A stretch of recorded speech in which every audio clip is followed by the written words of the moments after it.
hindi parehas yan. So ito kabayan, kailangan tanggalin natin to, itong pinaka-lock nya sa loob, kasi itong maliit na to, itong maliit na yan, so ito yung stopper, tapos may lock din yan sa loob. So ito Toyota RAV4 tayo kabayan, oh. So ang tama niya kabayan, mga scratch lang, oh. Maliit yung bumper, kasama siguro itong bumper na to.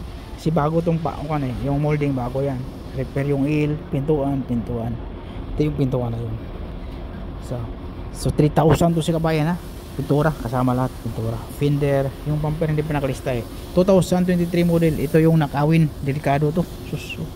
Ganda talaga yung Toyota RAV4 na to, yung bagong modelo.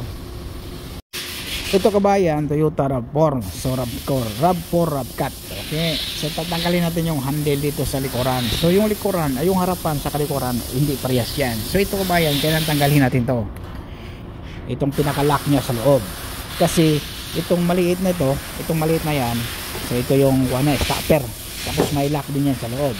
So ito tanggalin yan dito. So flower pa rin yan, gagamit tayo ng flower din, ito flower din. So andito sa loob yan. So magpatanggal natin to, katulad dito, tanggal natin yan.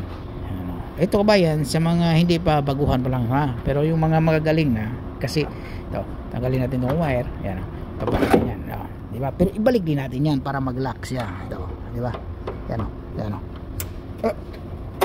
di ba? So, tanggal na.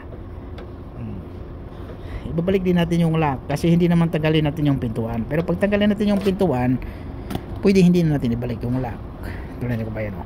Tapos ito, buksan natin to, kasi mayroong lock yan dyan, eh. Yan, oh. Ito. Ayan, kailangan natin itaas muna yung glass. Itaas muna natin yung glass para ito. Yan, oh. Ito. Ipitin mo lang yung puti na yan, tapos sabay ganun, matatanggalan natin. So, ipakita ko ninyo.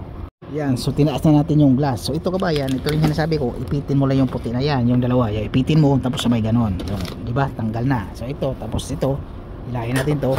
Yan, oh, tanggal na yan. Di ba? Tapos sunod natin yung, huwag kalimutan yung rubber, kasi pag hindi mo maayos to, delikado. Tapos ito, tanggal natin sa kabayan. Yan, oh, di ba? Yung rubber, okay? Yan, oh. Lahat ng Toyota may lock talaga kabayan, pero bihira yung mga lumang modelo wala. So tanggal na yung handle. Ganoon pa kasimple tanggalin yung handle ng Toyota Corolla, Toyota RAV4, kahit mga Toyota Corolla, mga bagong modelo ngayon. Tapos ito kabayan, huwag kalimutan ito kabayan, ibalik. Tapos yung lock nito, yung pinaka-handle niya, lock niya sa loob, kailangan nakakabit yon, yung hook niya doon sa loob, kailangan maikabit mo. Yan. Tapos balik natin to, wiring. Tapos balik natin yung dalawang tornilyo lang, kahit dalawa lang dito, para lang masarado. Lock yan, yung sa taas, sa baba, sa gilid, huwag na siya. Tapos yung pinaka-handle niya sa baba, kailangan nakatusok pa rin yun sa baba, dito sa hinges. Yan, kasi para pagbukas mo doon, dito mo nasikwatin, yung masikwat mo pa rin yan, yung lock na yan, para mabukas pa rin siya. So ganun pa rin kabayan, okay? Maraming salamat kabayan, huwag kalimutan mag-follow at mag-subscribe. Tanggalin na natin to.